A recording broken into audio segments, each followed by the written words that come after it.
So,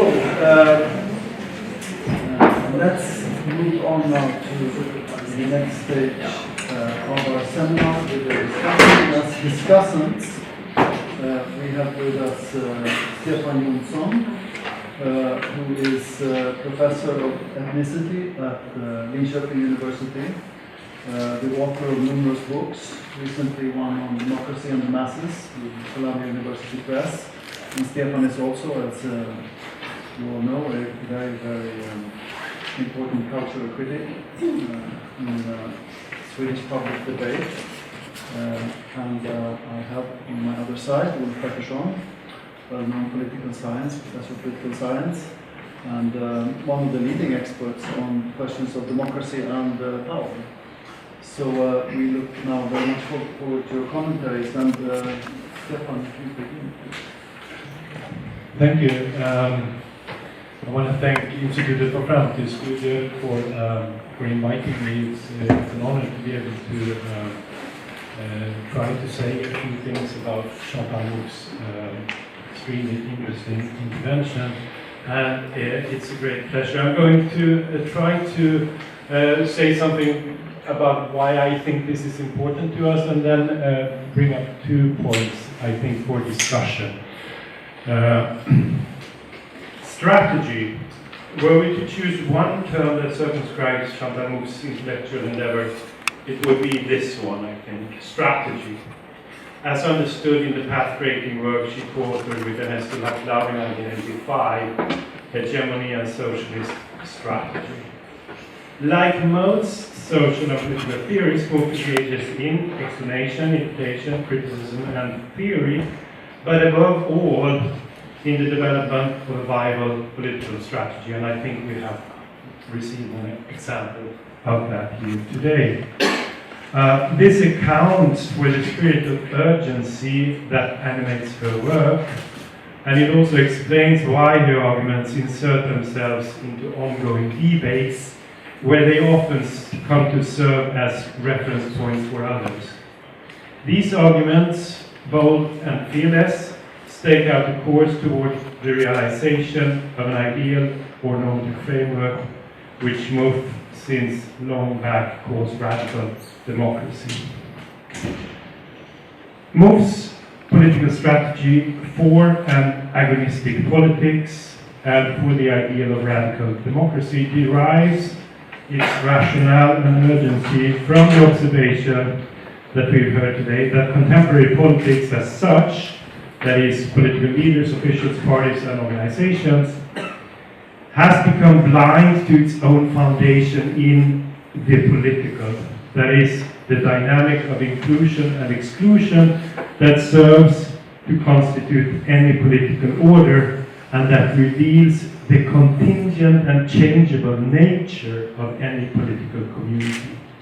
Because of this obfuscation of the constitutive outside of existent institutions, political leaders, officials, and organizations will increasingly and have increasingly started to act and speak as though their political community is a self-centered and autonomous outgrowth of some intrinsic ideal or value, such as individual liberty, which all citizens and members of the community should rally around and agree upon, and in the name of which then dissidents and others who do not measure up to the national, ethnic, or ideological standards may be included. And this is sort of the move and rush toward the center. Mouffe rejects this understanding of politics and proposes a clear alternative. Her strategy for an agonistic politics is both a timely warning, I think, against an ongoing devolution of liberal democracy toward illiberality, and an important call for a renovation of democracy that reinstates the dispute, the agon, the collective, the passions, and equality as central components of political life. So let me say something about why this is of concern to us. World system theorist Immanuel Wallerstein predicted in the 1990s that the first decades of the new millennium would see the fall of the, quote, crazy fantasies, unquote, of neoliberal capitalism and the coming of, quote, a dangerous, chaotic, and unpleasant time, unquote. This period would be marked by a struggle between crowds seeking to democratize the economy from below, on the one hand, and fascist counter-reactions on the other, Wallerstein argued.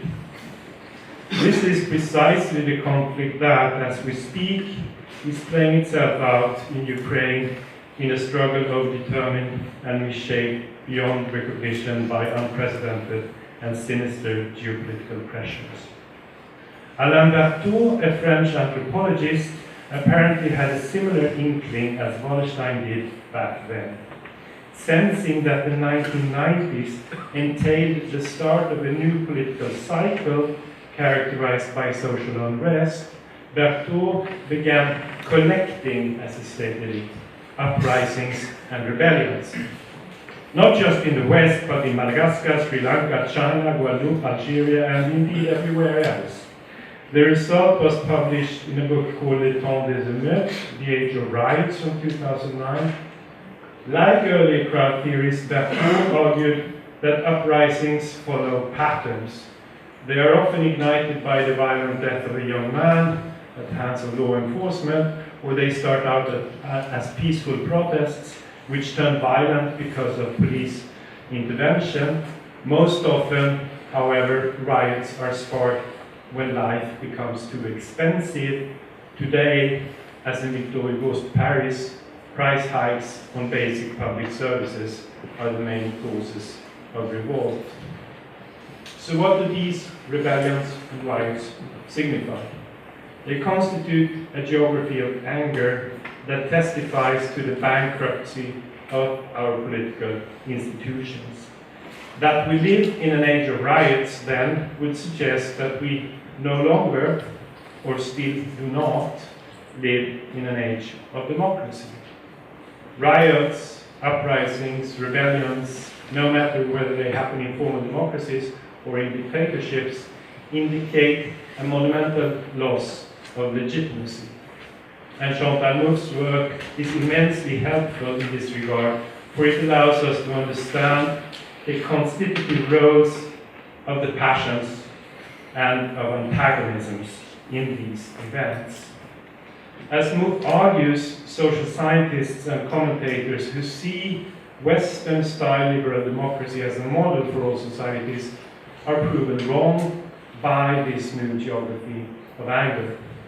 Liberal parliamentary democracy works only if socio-economic conditions are stable and the distribution of wealth reasonably equal, which is no longer the case, not even in Europe. Failing that, democracy ceases to develop through orderly institutional channels. It takes shape instead through dynamic social movements struggling to dis- or re-articulate hegemony. Mouffe largely rejects a proposition made by other theorists of the left who see these events and movements as signifying an exodus from existing democratic institutions. And this is a point that we may discuss. For it is true that the survival of our systems of democratic political representation seems to depend on their ability to channel these passions and contain these movements and antagonisms and transform them into antagonistic politics. Yet, I would ask whether these riots signify a disarticulation and rearticulation of political institutions, or if they signify a flat abandonment of these institutions. It depends not only on the protesters themselves or on our interpretation of them, but it also depends, as Marx taught us in his analysis of 1848, on the responses of the upper classes on the state apparatus and of the mechanisms of violence that is at its disposal. If this response is too violent and repressive, as in Paris in June 1848 or in Athens in 2011, democracy may be sidelined and replaced by this or that authoritarian system of rule, which would then make exodus the only option. Therefore, as Mouffe argues, it makes sense, rather than trying to crush rebellions, to make space for the new politics, so that the silence and the noise of the masses can be translated into words and allowed to articulate an agonistic agency within democratic institutions. So this is really a question on how do we move from antagonism to agonism, and how can we sometimes also move in the other direction, from an institutionalized agonistics to an antagonist clash, which is always violent. In modern political thought, this move from, say, extra-parliamentary crowds to a parliamentary institutional politics has been a controversial idea, as you all know. The idea that individuals, under certain circumstances, can come together and merge into a unified political subject called the people or the multitude, that this subject embodies a political principle called democracy, and that this democracy finds expression not only in institutions but also in defined historical events called revolutions and rebellions. Conservative thinkers have always rejected this notion. They see political crowds as an embodiment of people's short-term interests and instincts, or perhaps of what Edmund Burke called the swinish multitude. In traditional liberalism too, many have shunned the idea, this time on the grounds that democracy is in essence the ability of individuals to align their own interests in a social contract. Insofar as liberals concede that there is a people, a demos, a popular will, they would never recognize it out there on the streets and squares, but would only see it as the sum of the will of individuals, that is, of the average as calculated by the opinion pollsters. They forget that their own liberal democratic tradition would never have arisen if people had not acted as they did during the Journée Glorieuse of past revolutions outside the Bastille in Tiananmen Square, at Leipzig's Nikolaikirche, on the streets of Seattle in Tahrir Square. What I'm getting at here is my second point, which I end with. And it is that the move toward the center and the collapse of agonistic alternatives, which Chantal Mouffe speaks about, is perhaps not only the only reasons for the crisis of democracy today. Another reason that could perhaps supplement your analysis is the lack of historical memory, which has made many people, both on the left, on the right, and in the center, think that democracy is about the realization of a set of Eurocentric principles and rights, rather than an ongoing popular struggle for political representation that acknowledges no other principle than equality in liberty for all. So this second point is then to how to confront complacent, liberal, social democrats with their own prehistory of struggle. Thank you.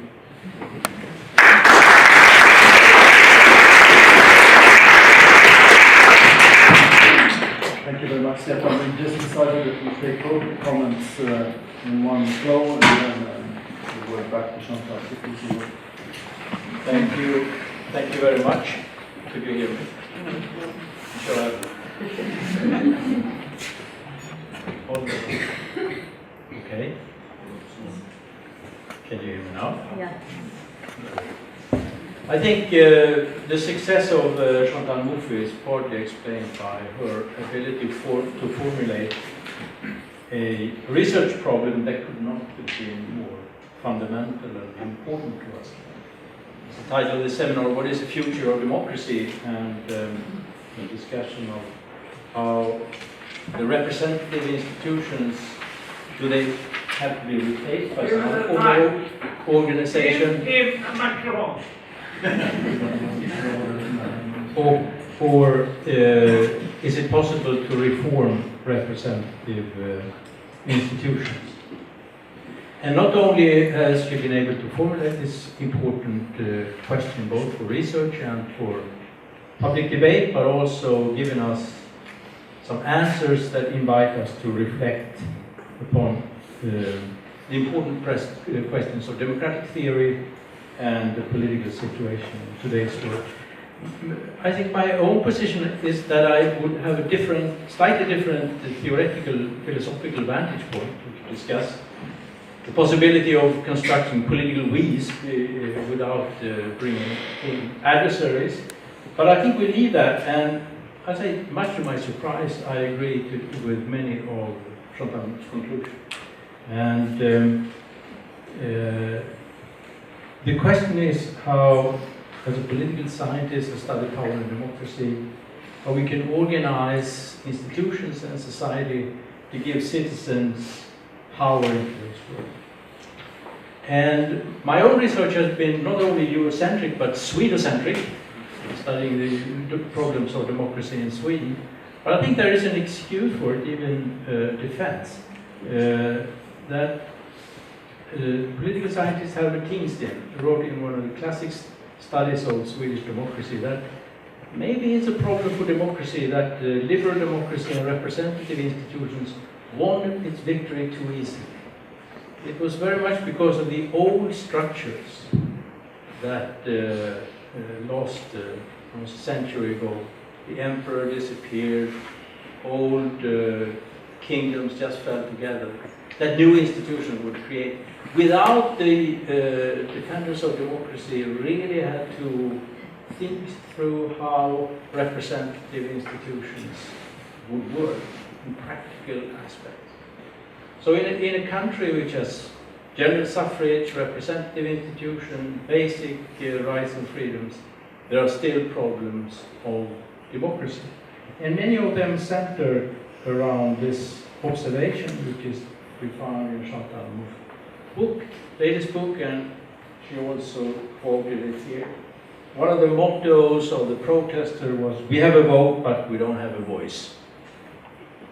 And this is, we can summarize several of the studies, empirical studies of citizens and democracy in Sweden as well. Yes, we have formal institutions, but there is a sense of powerlessness, lack of influence, a gap between the ideal and the realities. And there is a genuine demos problem. The people, we have general suffrage, we have formal rights, but in actual practice there are groups, individuals that are political outsiders, that don't feel that in actual practice are not included in the representative process or any other type of organization that would give them part of a collective voice in the discussion and decision-making process of the society. And this is why we have to discuss new forms of political organizations, how to reform the existing organizations to include the political outsiders. And when you study the trends in citizens' relations to politics and social affairs, it's not a uniform trend. They're pointing in different directions. There are certainly worrying signs of declining membership in political parties, to be found in other European countries as well. But for a country that has so much been based on the idea of representative democracy, political parties for the channeling and articulation and aggregation of citizen opinions, and would be the best way of organizing an agonistic debate, of formulating different interests and large segments of the population. There is also a corresponding sign of declining party identification. When you ask in interview surveys, Do you feel like a social democrat, a conservative, a liberal? Not so many years ago, there was a vast majority. Yes, I consider myself as an adherent to one or the other of the political parties. Now there is a small minority, and it's still declining.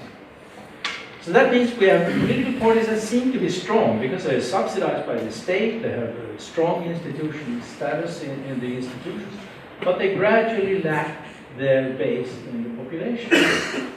So, does this leave the people in general powerlessness? Well, then it's surprisingly that there are many signs that people think that they will be able to organize, but in other channels, new forms of political participation. The new ways in social media to communicate, to form virtual communities, to form maybe more temporary but different collectives that articulate around specific problems. If you ask people about their interest in politics, it's not declining, it's rather increasing. And interestingly enough, there is still a gender gap. But the mobilization of women has meant that more and more women are feeling included, that they could give a voice, not only being passive subjects in the political decision-making process. So I think there is a general trend of citizen empowerment in new ways, in unexpected ways, but there are fewer and fewer that feel like subjects, that only have to obey orders coming from the hierarchy, but are able to form their own life, their own future, but outside the representative institutions. So the crisis is, as you say, Chantal, for the crisis of the representative institutions.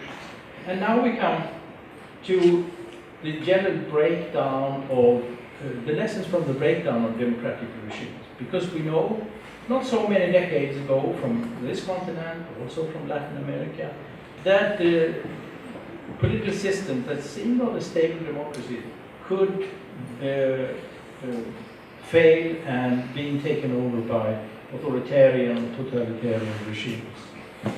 So democracy is a fragile system, and even though it seems like a stable one, we have to worry, to think about how to renovate, how to reform, and how to vitalize, to create the legitimacy for political institutions that is necessary for the agonistic debate, for compromises and the political solutions among different elites, and primarily for the support of the general population. And I think one experience of breakdowns of democratic regimes is that towards the end they lack this legitimacy that consists of a set of shared values. In the Swedish debate we call this democracy as a supra-ideology.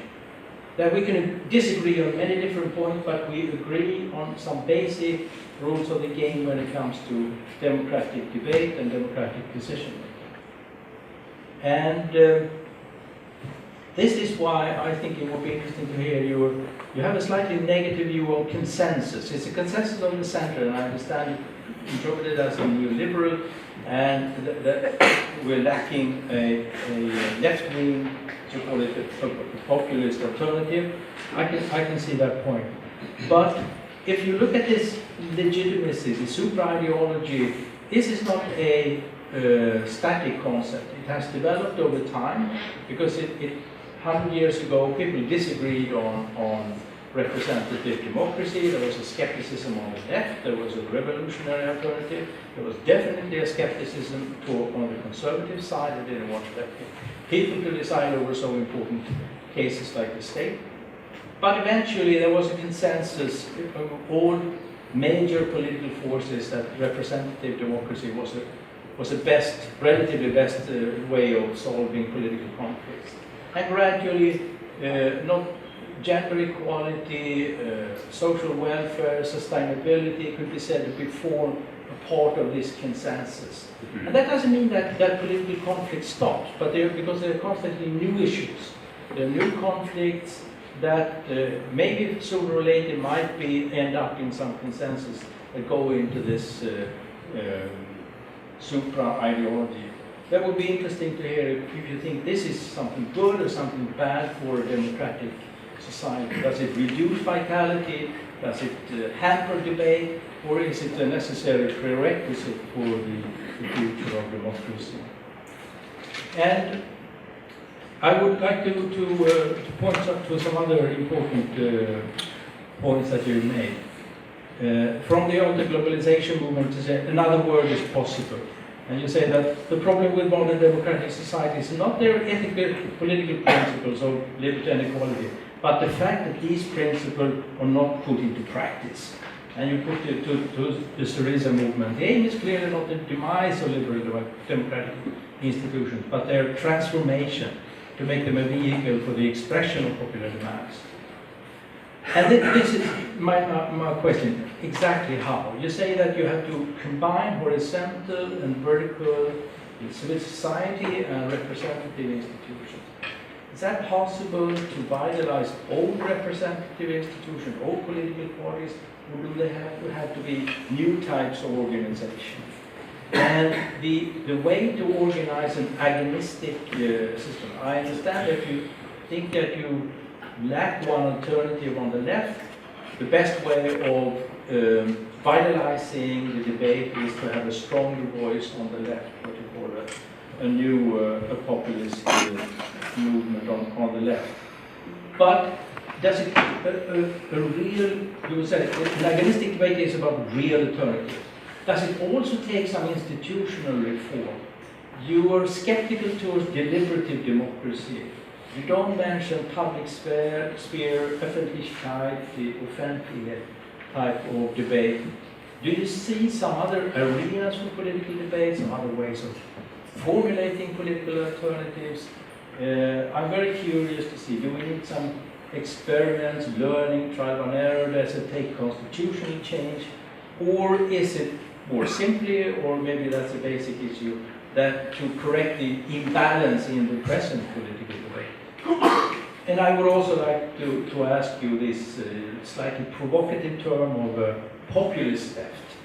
As you say, you have to reclaim the concept, and how much remains of the, let's say, classical or traditional populist movements, like you go back to the late 19th century, the Narodniki in Russia, the 1892-96, 1892 in the American populist movement, we have a former background, because to me the classical populist movement seemed to contain an element of elite mass that is almost impossible to bridge. That if you're too populist, aren't you more of an antagonistic than an agonistic view of politics? How much do you have to wash out of the old populist element, and how much do you have to redefine populism in order to reclaim the concept? Thank you very much. Thank you.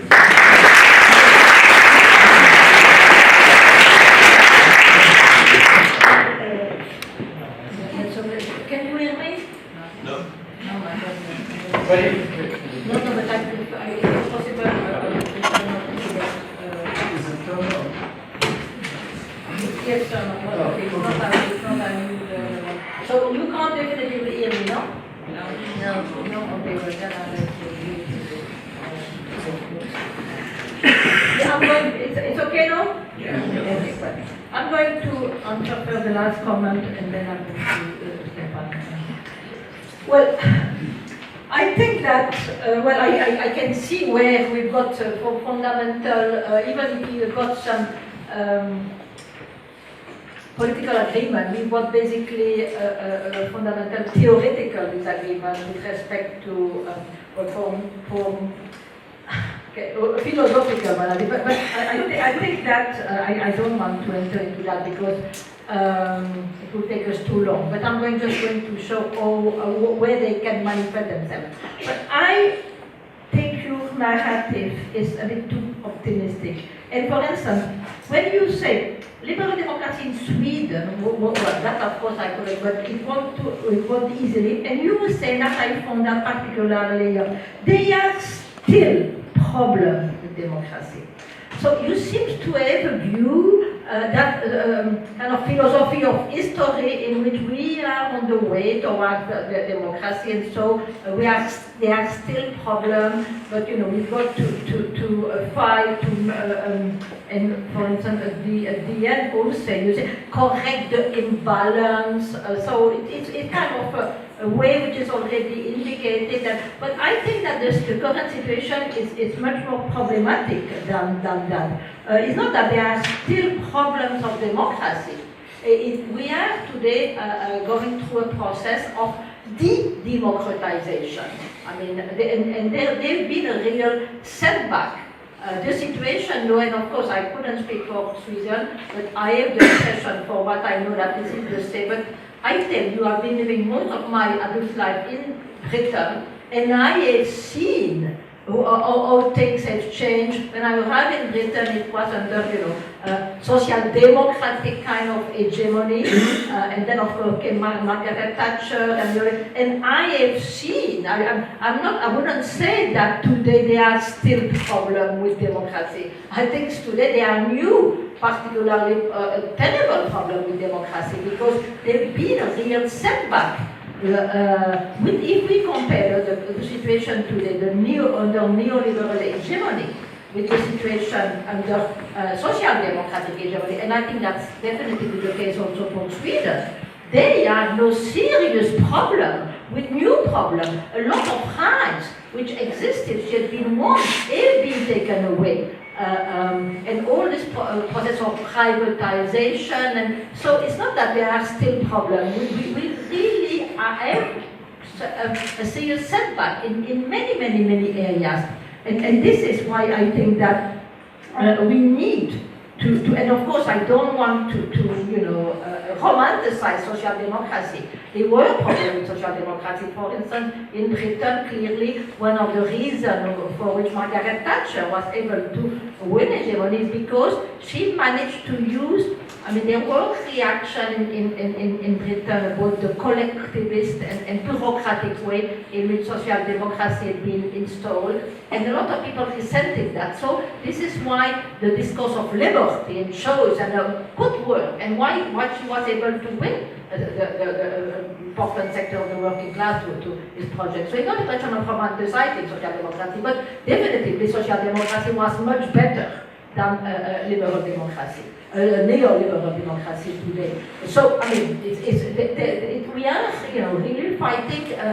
In fact, for instance, when we wrote Hegemonic Socialist Strategy, came out in the early 80s, we were at that moment critical of the limitation of social democracy, and we were advocating radical democracy.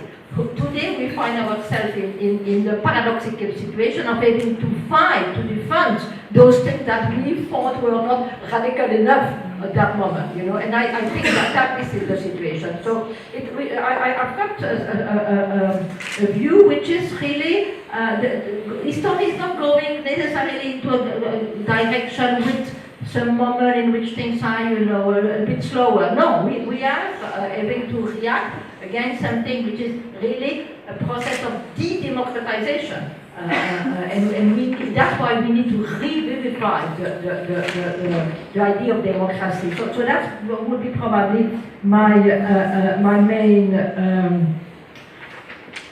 disagreement with your narrative. And no, with respect to this particular question, the question of loss of party identification, well, of course, there is a lot of discussion on political theories about that. But for me, the reason is basically the fact that why are you going to expect people to identify with a consensus at the center? You remember what I say? We've got to choose between Coca-Cola and Pepsi-Cola. Are you going to mobilize passion for Coca-Cola against Pepsi-Cola? Of course not. So I understand why people don't identify with parties, because parties don't offer, real alternatives. In order for you to identify with something, you need to feel that they are offering an alternative. And of course, many political theories it's because of the process of individualism, and some people even say no, people have got more mature, they right to choose, they don't identify, they pick and choose, they see, but I think that, and they see that as more reflexive things. I don't think it's at all a protest. it shows the lack of people finding the possibility of identifying with alternatives. So again, here I think that the question of another front, and I think you are really too optimistic, is when you say that no, they are all those new form of participation of the new social movement. And I mean, I do agree that things are, there are important advances which have been made at that level, and this is why I also insist that we should not say, we need to, on one part, we need to have parties who really offer alternatives, but it's also important to recognize the role of the social movement. So I think that is something which is important, but we should not see that as necessarily a part of a narrative in which things are progressing. So let's say I've got basically a much more pessimistic view of the state of democracy in Europe today than you have. Respect to the question of consensus. Yeah, I'm not against consensus. Of course, an agonistic debate needs to have some form of consensus, but it's what I call a conflictual consensus. We need, in order to have a discussion, we need, of course, an agonistic discussion, we need to agree on a few things, but we also need to have the possibility of fundamental disagreement. In my work, we need to agree on what I call the ethico-political principles, which are going to, how are we going to, on which kind of values are we going to organize our common life? And this is, for me, liberty and equality for all. But we also need to accept that those ideas of liberty, equality, and who is part of the whole, are always going to be contested. There's no way in which we can come to some kind of rational agreement, and that's my problem with the deliberative democracy approach and abordative. Well, let's just discuss, to arrive at the rational. No, there will always be a discussion, and there will always be people who will favor liberty over equality, but it's important to have this debate and to leave this debate open and not to have the idea that at some point that the objective is to reach consensus, because there will not ever be a consensus. But it's important, of course, to have some agreement on common values. The last point is about difference between agonistic and antagonistic. Well, basically the difference here is well, there are many different, but in the context of what you are posing. An agonistic struggle will be let me put it differently. For instance, a left-wing popular movement, a left-wing populist movement, in fact, its aim is some kind of revolution, because it's the replacement of an hegemony of neoliberalism by a different form of hegemony. But it is a revolution which is got to be done through not destruction of the, it's not the Jacobin type of revolution. We are going to destroy liberal democracy and we are going to construct something completely different. It is something which is going on through entering into election, for instance, and trying to win through election. So but in order to profoundly transform the relation of power, in order to establish a different kind of hegemony. And this is what a real left, in my view, should be. Not humanize and deal a little bit, manage in a little bit better with neoliberal hegemony. We need the creation of a counter-hegemonic project. So it is, and of course, that's going to imply some constitutional transformation and some creation of new political form, but it's not something of, it's not a traditional, Jacobin revolution. So why the antagonistic thing is something which really want to destroy an existing order and does not do it through representative struggle, but something which is really more of the traditional revolutionary type. I'm not saying that this should not, in certain circumstances, and that will take me back to the first one, necessary. When you don't have a democratic system, you cannot radicalize institutions that do not exist. But if you have, even with all its limitations, a liberal democratic society, I think my argument is that there is a possibility within, it's an immanent critique. We can transform the society without destroying completely its constitutional framework. But if you don't have that, there are countries in which, in a dictatorship, for instance, you can't have an agonistic debate in a dictatorship. Agonistic debate, it supposes that you've got the institution through which really it's possible to argue in favor of a different thing. So that's the difference between antagonistic and agonistic. And in our liberal democratic societies, I think that the problem is that this agonistic debate does not exist. It is possible, but it does not exist because precisely the left has abandoned its role of offering an alternative. I think that's basically another point. No, that's from Stefan. Okay, let's move now to the first question. Well, in a sense, I think that I've already said something that leads me to go. I think that it's very important for me to distinguish among the protest movement.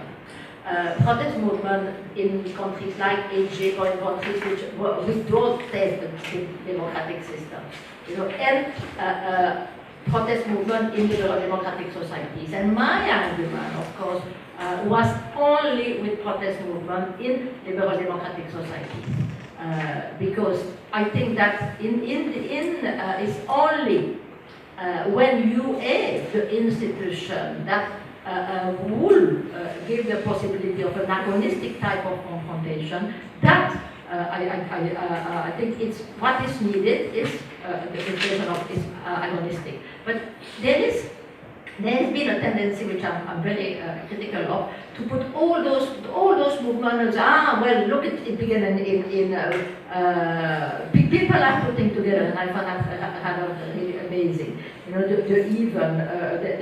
put Egypt, Tunisia, then even Libya, and even some people know Serbia today. And then they said the riots in Britain, and the thing in Israel, and the indignados, and for instance, in Chile, the social, and all that is the expression of the same thing. I think it's completely false. I mean, they are all very different movements that need to be contextualized. And for instance, there is a big difference between the movement of the students in Chile and the indignados in Spain. They are often put together. But for instance, the movement of the students in Chile, they were very organized. They organized not on the basis of horizontalism, but verticalism. They get demand for education against the state. They were not at all against party. For instance, Camila Vallejo, who is now been elected a member of the parliament under the Communist Party, was one of the leaders. So it's completely different. It's from the indignados who say real democracy today, and we don't have any organization, and we don't want to have anything with parties. So there is a tendency to homogenize those things, which I find very problematic. But basically, the difference between a movement, protest movement in dictatorial societies, and protest movement in liberal democratic societies. So this is why I think it's very important. So in order to channel passion towards an agonistic debate, of course, we need to have already some democratic institution. You can't think of an agonistic debate in for instance, in Egypt at the moment. The condition does not exist. And to speak of Tunisia, which of course seems to be the place where things could turn out better, it's clear that there, what is needed is precisely the basis of a consensus. Because I'm not saying that a consensus is always bad. In our societies, I think there is too much consensus. And this consensus at the center is precisely what does not allow the possibility of an agonistic debate. In countries like for Egypt, of course, if you see the relation between the Muslim Brotherhood and the army is antagonistic. There's absolutely no basis for an agonistic debate there. And in Tunisia, I mean, it seemed that the question, of course, was, and still is to a certain point, the relation between Ennahda and the Islamic Party and the people who are more for some kind of, you know, civil. They need to establish some kind of basic consensus in order then to have the possibility of an agonistic debate. And they seem to have moved towards the creation of that. But so I think in the Middle East they need to create the basis for a consensus, because you can't have agonistic debate without some kind of basic consensus. And then of course the consensus must leave room for the dissensus. So that's my point on that. I was surprised when you said it depends on the response of the working of the upper classes. Yes, I do agree with that, obviously. But again, that links to the point I was making before. You know, I would say it is very unlikely. It's not impossible, but that's true that in a liberal democratic society, you will have the ruling classes sending the army against protest, you know, because they are at least understand precisely the rule of the game, which are effective. Not completely possible, but at least it is very unlikely, let's say. But obviously, and I was surprised that you gave us an example of Greece in 2011. But in Greece in 2011, and in fact, this did not move people well, there was of course some violence, but violence of the police is something that, you know, can always exist, but it's different from simply trying to destroy completely the movement by violent means, which what is happening in dictatorship. But for instance, in the case of Greece, I don't see why you give us an example, because it did not, the violence did not lead Syriza to refuse existing institutions. I mean, Syriza is very much a movement, and for me, in fact, is the best example today of a left-wing populist movement who wants to work through the institutional channel in order to arrive to a profound transformation, to a new kind of hegemony. So I think that basically this is where the distinction is needed between, you know, what happened in liberal democratic societies and in other societies. And of course, revolutions are justified, the traditional Japanese revolution are justified in countries in which they do not have the basic institution. When you got a dictatorship, you know, you can't possibly arrive to power to democratic means. You need to create the basis for democracy. So that is of course true. So I basically agree with you. And the last, I'm finishing. Yeah, probably I will accept your last point, that the lack of, you know, historical memory. That it's a dimension, and it's very, you know, important also to take that into account. So basically, I don't think we don't fundamentally disagree, but once you distinguish that, what I'm speaking about, all my argument is for societies which already have democratic institutions, and the need to distinguish, you know, the protest movement in those societies and protest movement. So I don't think we should have a general theory of protest movement, because it is the context and the exact, of course, we might find similar characteristics in those protests, but basically the nature of the protest is going to depend very much on the kind of institution, the kind of political system that exists in the country. Thank you very much for this eloquent